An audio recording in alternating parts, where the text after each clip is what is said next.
It was supposed to take weeks, but prosecution and defense lawyers in the Michael Jackson child molestation case wrapped up jury selection in just 5 days. Today, the jury alternates will be chosen. Joellen Dimitrius is a nationally known jury consultant and NBC News analyst. Joellen, good morning.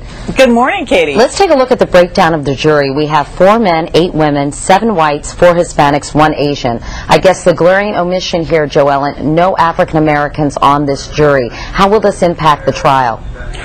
Well, I think already it's impacted the trial because we know that the defense has brought a motion. What happens during jury selection is both sides have to give racially neutral and gender neutral reasons why they're going to excuse a juror. There were 2 African American women that were excused yesterday by the prosecution, and basically the defense has said in this motion, I assume, that they did not give a racially neutral reason why these people were excused. So I think we're going to hear more about that as the trial goes on from the perspective of motions.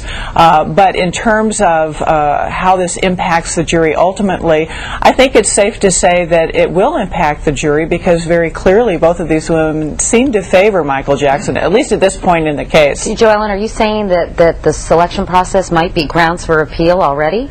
I think so, and clearly the defense thinks so based on their motion. It's not unusual in this type of case for a motion like this to be brought forth, and what an appellate court needs to take a look at is the general pool, how many blacks are there in the pool totally, and then why were these individuals excused, and just based on my read of why these people were excused, I think that the prosecution did state racially neutral reasons why the people were excused. All right, alternates have yet to be chosen, but 8 out of the 12 jurors who have been selected are parents.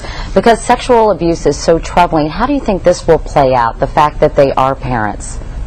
Well, I think it's interesting because both sides are betting on the fact that parents will be an important component to evaluating this case. The prosecution is looking at the fact that parents are going to be probably overly protective, possibly of the person that is the victim, while the defense is taking a look at parents as looking at a child as being someone who could be potentially manipulated and could in fact lie. So I think both sides are really taking a look at parents as being a potential good feature, and it can really play out either way. And there are 8 women on the jury. What's your take on that? Well, I think the same thing with regards to parenting, but I think above and beyond that, we know that the victim's mother is going to be testifying, and we know that women are the most vicious in terms of looking at other women and evaluating women. So I think that the defense is looking at a larger percentage of women as being a good thing in terms of evaluating the potential victim's mother, while the prosecution is looking at women as being potentially more mothering and nurturing and being very protective of the victim. Right, and looking ahead to Monday, what kind of themes, opening statements could begin as early as Monday. What kind of themes do you expect to hear from each side, Joellen? Well, I think that the prosecution is going to go forth with a common sense perspective, just based on the things that we know, and just from your common sense perspective, it just doesn't make sense that a star would take children into his bed and use Jesus juice and the other things that we've heard about.